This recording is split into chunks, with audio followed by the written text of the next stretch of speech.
What's up boys? Malinis at napakagandang umaga sa inyong lahat. At talaga namang pinagmamalaki namin itong aming barangay at sa kabila nito ay akala namin talaga napakalinis na Kaya naman pala may pa-surprise visitation ng aming kapitana dahil ang bubungad sa amin ay ganito karaming basura.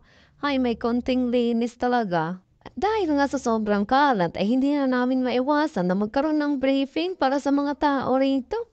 Kaya naman nagkaroon sila ng pagkakaisa na susunod na araw ipagpapatuloy ito.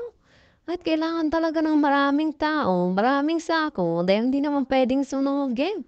Kaya naman yan na lang muna ang aming update. At ipagpapatuloy nga namin to sa susunod na araw dahil nga sa sobrang init ay di na namin kaya. At naniniwala nga talaga ako na sa susunod ay malilinis namin to. Sana talaga lahat ng tao marunong mag-segregate.